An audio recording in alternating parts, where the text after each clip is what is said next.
Falta filme.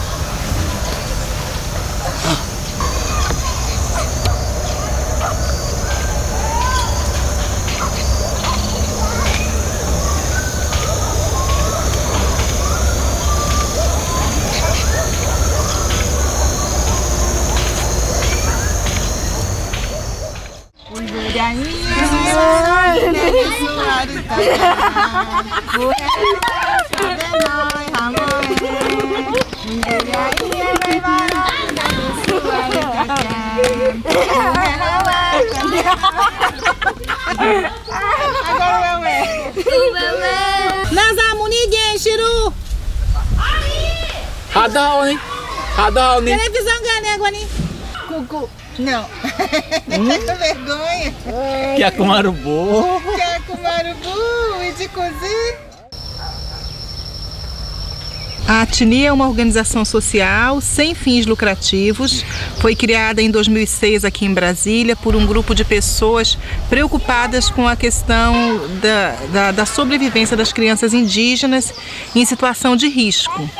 Então, a Atini é formada por líderes indígenas preocupados com essa causa, por antropólogos, linguistas, missionários, pessoas de vários setores da sociedade que estão comprometidas com o bem-estar da criança indígena, com a dignidade da criança indígena.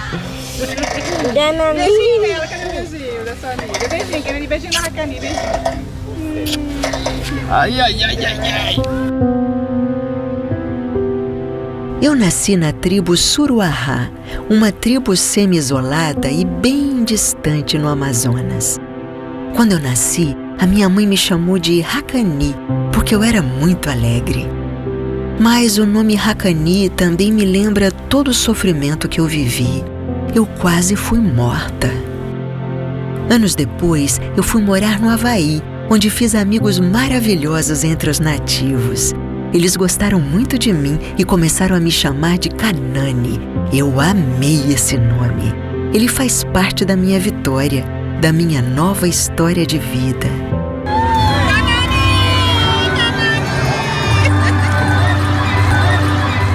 Kanani.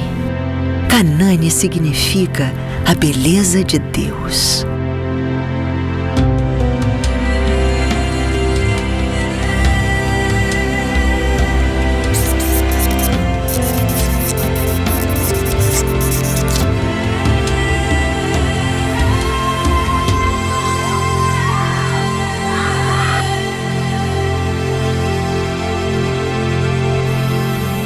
O que você gosta de fazer? Ouvir música, assistir filme, só isso.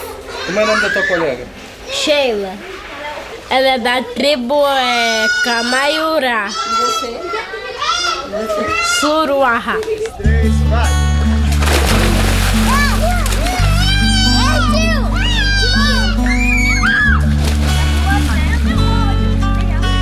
Vai, Fred!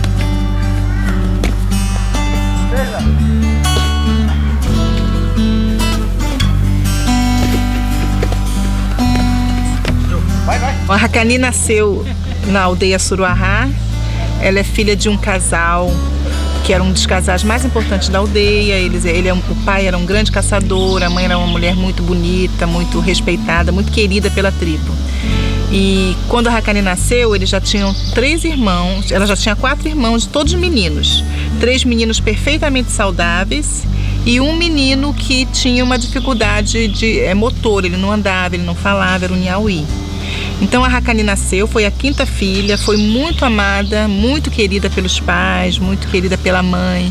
Só que com o passar do tempo perceberam que ela tinha o mesmo problema do irmão. Quer dizer, ela também não desenvolvia como as outras crianças. Então ela não andou, não falou.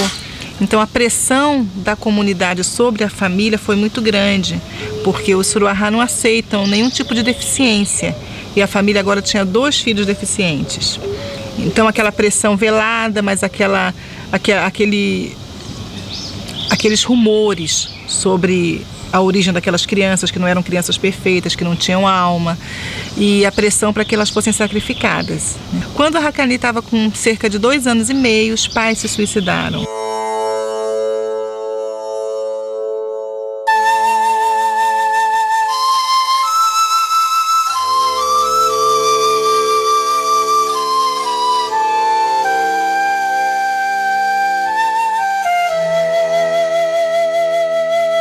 pai e a mãe tomaram veneno e se suicidaram no mesmo dia, deixando os 5 filhos órfãos.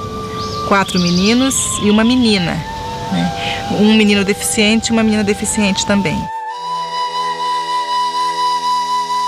Pouco depois do sepultamento dos pais, nós não estávamos na aldeia, então nós, quando voltamos, nós ouvimos o relato dos índios. O irmão mais velho tinha enterrado o Nhauí, bateu na cabeça do Nhauí com a faca, o Nhauí desmaiou, aí colocaram o Nhauí no buraco e jogaram terra. E eles estavam fazendo a mesma coisa com a Racani, só que a Racani chorou muito, então eles tiraram a Racani do buraco. E aí a Racani sobreviveu, ela tinha 2 anos e meio nessa época.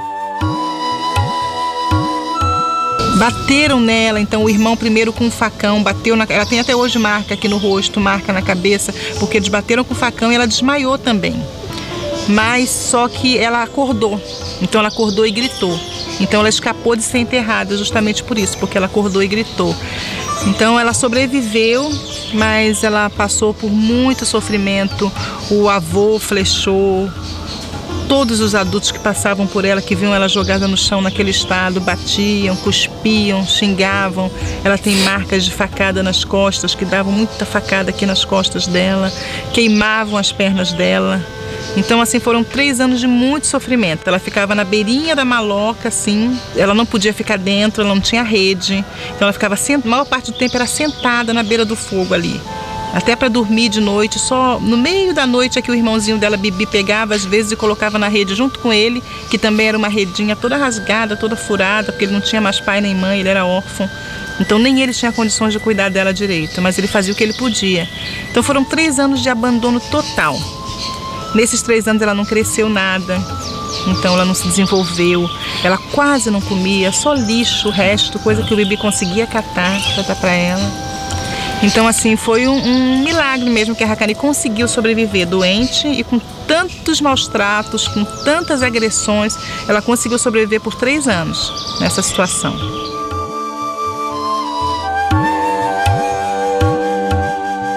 À medida que ele foi crescendo, se tornando já um adolescente, aí as pessoas diziam para ele que por que ele ficava carregando aquela coisa, né, que não tinha valor nenhum, e que ele ia ser um homem igual ao pai dele, matador de anta, importante, né? Então, para ele largar aquela coisa e ser alguém na vida, né? Então, mais ou menos nessa época, a Racani estava muito doente, estava muito mal. Eles saíram para um acampamento de pesca e ele que carregava sempre a Racani, né? Aí ele acabou deixando na casa onde a gente estava a Racani e foi pescar, né?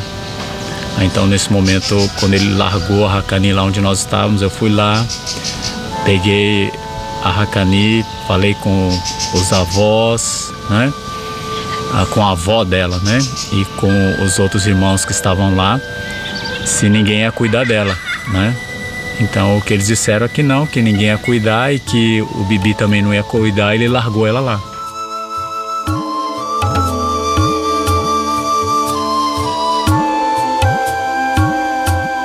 Aí nós começamos a cuidar dela, então com a permissão de todo mundo lá dentro, né? E quando o Bibi retornou da pescaria, nós perguntamos para ele se ele ia continuar cuidando da irmã dele. Aí ele disse que não e que ele estava dando ela pra gente. Fica para vocês, eu não quero mais não. Por causa disso, então, nós começamos a cuidar dela e trouxemos Racani para a cidade, e o tratamento e tudo mais, né?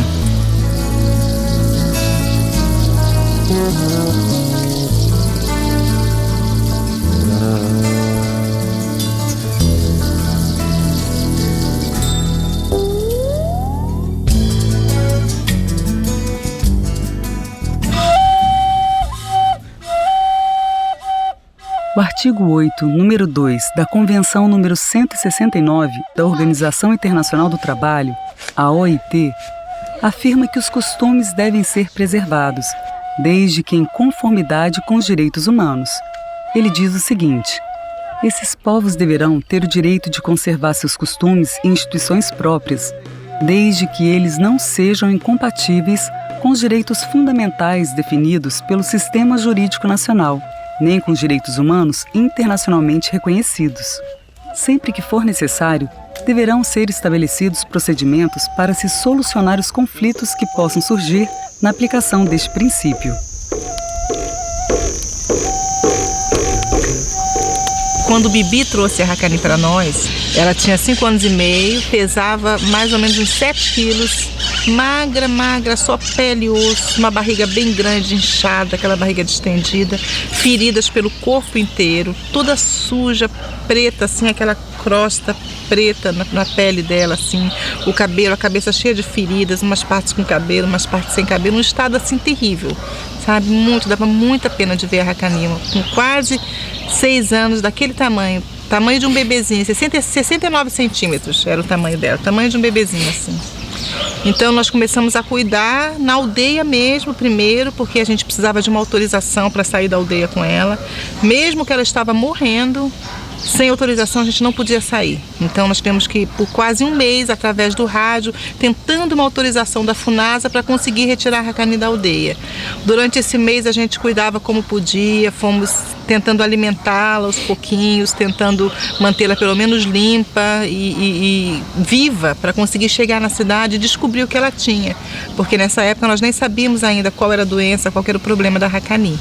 E ela não tinha reação nenhuma, o rosto dela era totalmente duro, ela não sorria, ela não olhava pra gente nos olhos, então a impressão que a gente tinha é que ela tinha algum problema mental muito sério, porque além de não andar e não falar, o rosto dela era totalmente duro, totalmente sem reação, né? Só que a gente continuou cuidando, continuou dando amor enquanto a gente aguardava uma posição da FUNASA. E naquele tempo todo mundo chamava Racani de Djeuequer, ninguém chamava de Racani. O nome que a mãe tinha dado, eles tinham parado de usar quando a mãe morreu. Então chamavam só de Djeuequer, que significa pequena, né? E ela não tinha reação nenhuma quando a gente falava o nome dela. Aí eu lembro que um dia eu estava cuidando dela assim, e ela nem olhava para mim, e eu me lembrei da mãe dela, quando ela era bebezinho, a mãe falando, eu vou chamá-la de Racani, porque ela é muito alegre, né? Aí nessa hora eu olhei para ela e falei Racani. Aí pela primeira vez ela olhou para mim e deu um sorriso. Foi o primeiro sorriso dela. Foi quando eu falei o nome dela.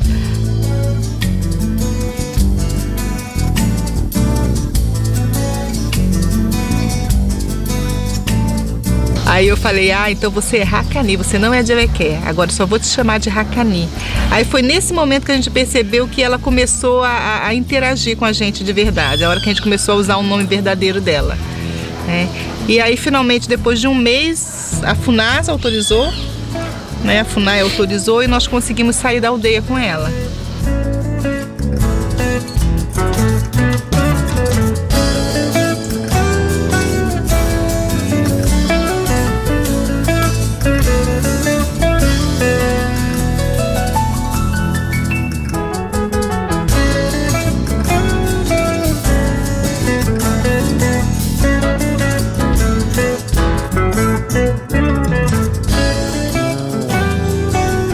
Na cidade foi que descobriram que ela tinha hipotireoidismo, que é uma doença que seria facilmente tratada, ela não teria nenhuma sequela se tivesse descoberto quando era pequenininha. Agora, com quase 6 anos, ela já tinha assim, danos que eram irreversíveis. Mas mesmo assim nós começamos o tratamento, a Racani começou a reagir, crescer rápido, crescia 2 centímetros às vezes por mês. Muito rápido, começou a desenvolver. Em pouco tempo ela estava andando, estava falando, estava feliz, muita vontade de viver que ela tinha, muita vontade de aprender. Então a reação da Racani, a resposta dela ao tratamento, o amor, foi assim fantástica, né?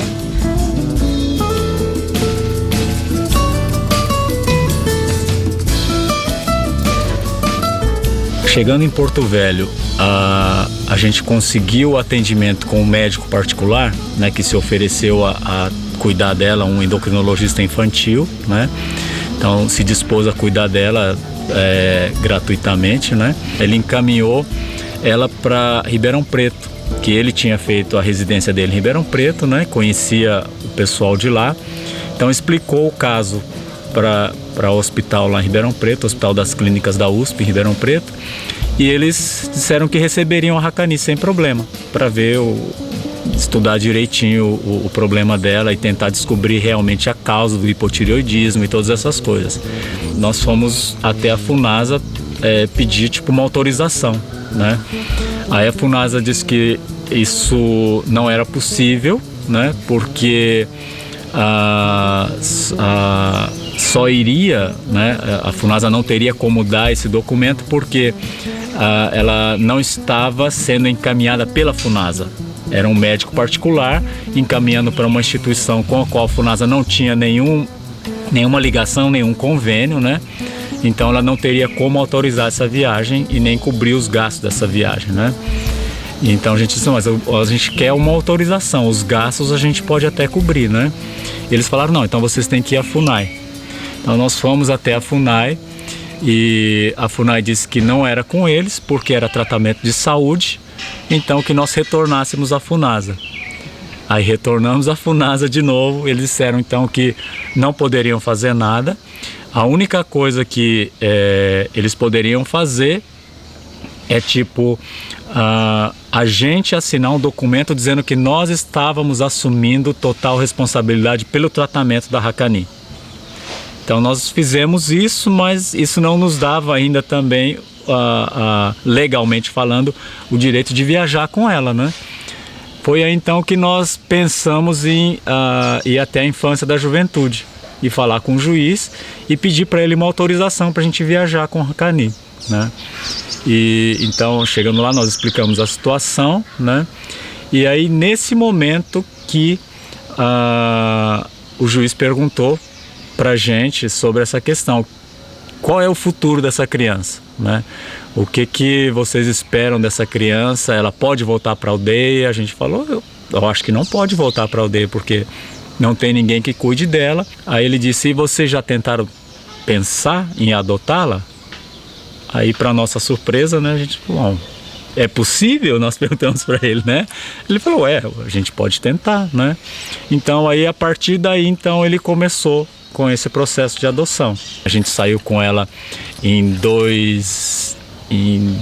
dezembro de 2000. Os papéis de adoção saíram em 2005. Foi uma batalha muito grande, né? O juiz, ele tentou entrar em contato com a FUNAI várias vezes, porque ele precisava de uma posição da FUNAI como órgão tutor, né? E a FUNAI nunca se pronunciava. O que eles precisavam da FUNAI era pelo menos um documento confirmando que os pais da Hakani tinham morrido, para que ela pudesse ser adotada, e nem isso a FUNAI dava. Então, o que a gente tinha era um controle de vacinação que a Funasa tinha, que era no ano os nomes dos pais estavam, no outro ano os nomes dos pais não estavam, né? Então constava como óbito, mas não tinha nenhum documento dizendo que um atestado de óbito dos pais, né? Na época tinha uma família, né, Suruahá lá em Porto Velho fazendo tratamento de saúde. Então ele aceitou o depoimento dessas famílias, dizendo que os pais da Hakani tinham falecido e tudo, né? E juntou isso ao processo. E como a FUNAI não se manifestava, então ele nos disse assim que ele entendia que a Hakani era uma criança, né? Não importava se era indígena ou não, mas ela era uma criança e que ele ia tratá-la como uma criança. E ele explicou pra gente que o processo funcionou dessa forma. Uma criança que o pai fica 3, 4, 5 anos sem se manifestar, sem cuidar dela, ela é considerada abandonada e o Estado, então, entrega essa criança para adoção. Então, ele considerou a mesma coisa. A Hakani, como índia, era tutelada pela FUNAI e a FUNAI tinha abandonado, porque não se manifestou em nenhum momento sobre o futuro dela. Então, na verdade, como criança abandonada, ele deu a adoção pra gente.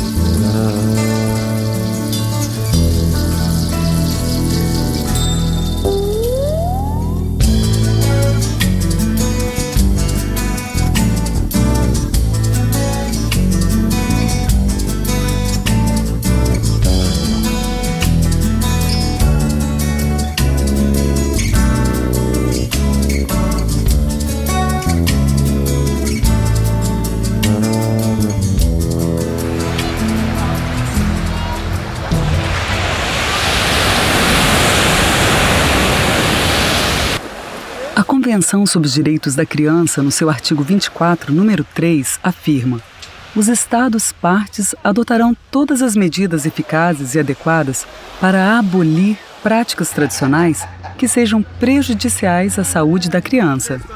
E o artigo 7 do capítulo 1 do Estatuto da Criança e do Adolescente afirma que a criança e o adolescente têm direito à proteção, à vida e à saúde mediante a efetivação de políticas sociais públicas que permitam o nascimento e o desenvolvimento sadio e harmonioso, em condições dignas de existência. Olha essa mulher. Mulher? Cadê? Essa mulher branca. Mulher...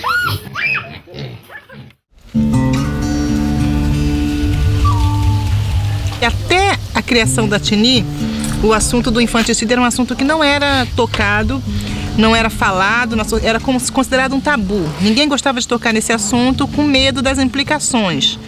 E a Tini decidiu então tomar uma postura bem aberta e bem proativa no sentido de falar, no sentido de trazer o assunto para o debate da sociedade, de trazer o assunto para o debate nas comunidades indígenas e criar um ambiente para que esse assunto saia daquela condição de tabu e de que venha para a luz, porque enquanto não é trazido à luz, o problema não pode ser resolvido.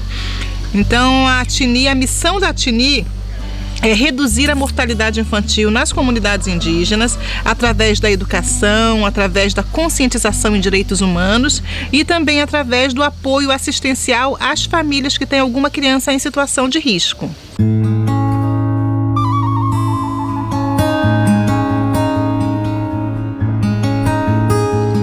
A Constituição Federal Brasileira, no artigo 227, afirma: é dever da família, da sociedade e do Estado assegurar à criança, ao adolescente e ao jovem, com absoluta prioridade, o direito à vida, à saúde, à alimentação, à educação, ao lazer, à profissionalização, à cultura, à dignidade, ao respeito, à liberdade e à convivência familiar e comunitária, além de colocá-los a salvo de toda forma de negligência, discriminação, exploração, violência, crueldade e opressão.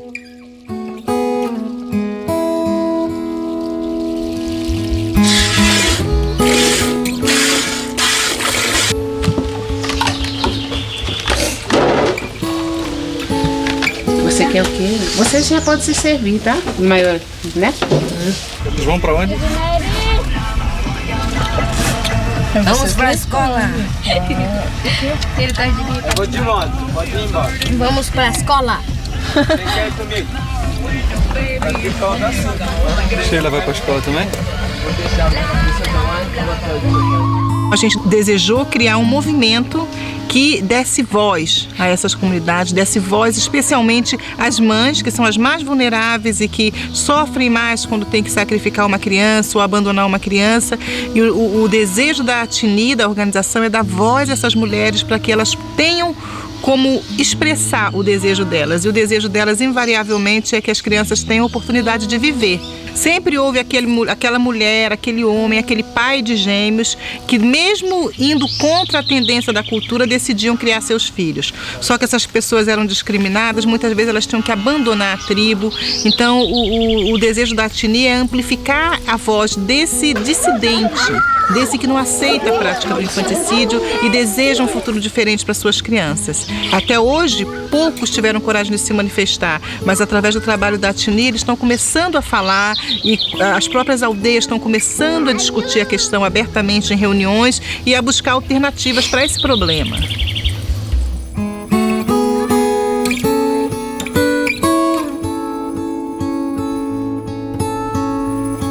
Para salvar seus filhos gêmeos, o cacique Tabata Cuicuro deixou sua aldeia no Parque Indígena do Xingu em 2005 e foi morar na cidade de Canarana, no Mato Grosso.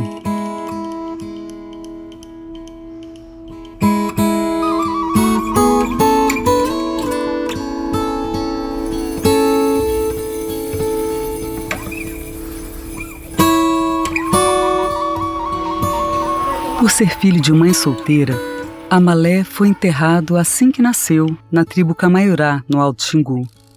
A índia Camiru Camaiurá soube e conseguiu desenterrá-lo 2 horas depois. Ela cuidou dele, buscou tratamento médico na cidade e o adotou. Eu gosto mais das vacas. Porque eles têm leite. A Lélia vai ser do nosso tempo e a Camila vai ser do nosso tempo e a Camila e a Lélia vão ser goleiro.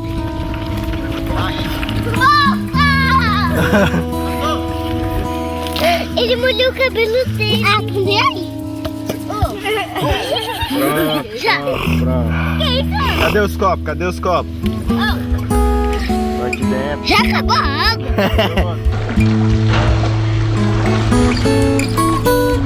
Hoje, Amalé tem 17 anos. É um menino inteligente, está concluindo o ensino médio, gosta muito de esportes e ama futebol. Oi, meu nome é Kanani e eu sou indígena e eu quero fazer o pedido do Congresso Nacional que, por favor, aprovem a Lei Moadi. Muitas crianças estão morrendo e elas precisam ser salvas. E eu quero que salvem. E não tem jeito de vocês falarem não, que eu estava lá. Eu sou sobrevivente, meu irmão não sobreviveu. Vamos aprovar essa lei logo. Muito obrigada, as crianças indígenas agradecem muito. Muito feliz.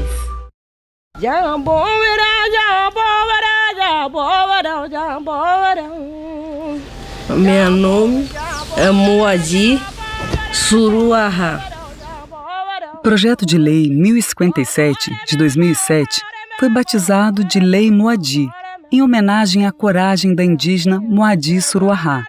Pela tradição do seu povo, ela deveria ter sacrificado sua filha Ganani, que nasceu com paralisia cerebral.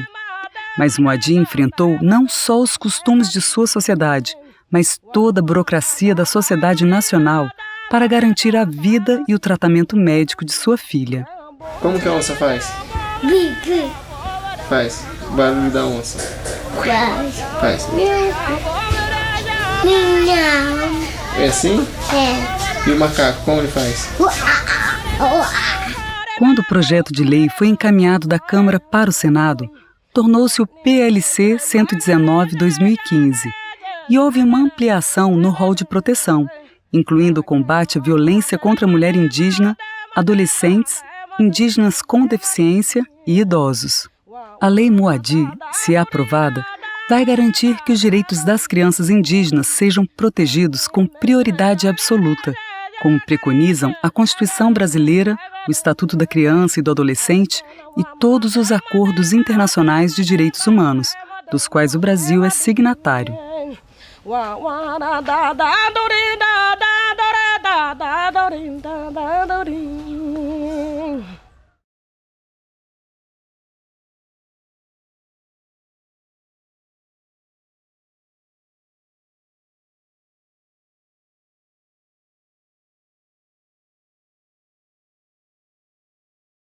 A cabeça tá aí.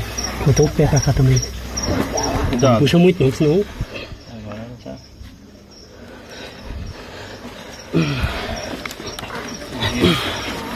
Tá dura essa terra. Pode ir na mão aí. Chama a ambulância. Chama a ambulância aí. Chama a ambulância. Já avisa o hospital. Tá toda quebrada a criança. Acredita? O menino tá lá na cozinha. Não tá em pé, ó. O rosto dela tá lá, tá vendo? Tá o rosto dela. Vamos tentar tirar o rosto dela de cá. Chamou aí? Aonde foi que aqui já ligar lá? Liga 1660. 16 minutos. Calma aí. Peraí, tira a mulher que tá na no rostinho. Vou puxar. Vai sair. Saiu. Acho que a gente podia até levar logo. Vamos levar. Vamos levar logo. Vamos levar, mano. Vamos levar. Bora. Já vai lá, Henrique. Vai lá, Henrique.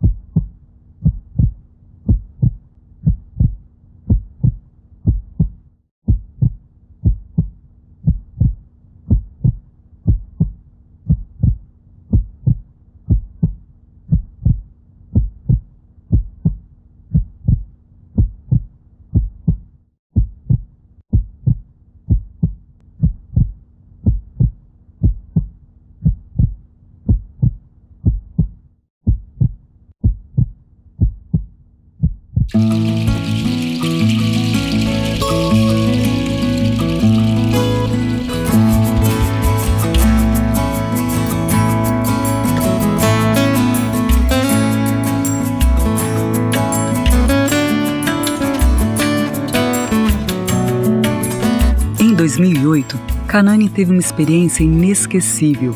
Ela reencontrou-se com seu irmão Bibi, que a salvou e cuidou dela na aldeia até entregá-la ao casal Edson e Márcia.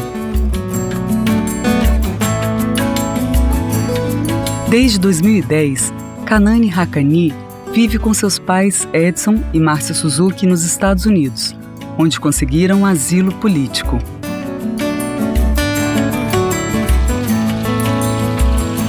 Ela está muito bem, ela está muito feliz, alegre, ativa, está sempre inventando coisas novas. Ela tem muita imaginação, gosta de viajar, gosta de desenhar. Gosta muito de música, passa horas ouvindo música. Baby, baby, oh, why, baby, baby, baby, no, why, baby, baby, baby, oh. That you don't visit my mind.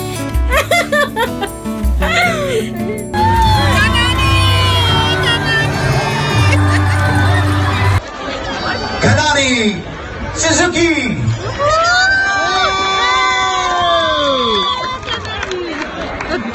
And Kufana Zemstein. Welcome to the classes of Miss Lauren Applebaum and Miss Yana Weiss. Mr. Daniel Weiss.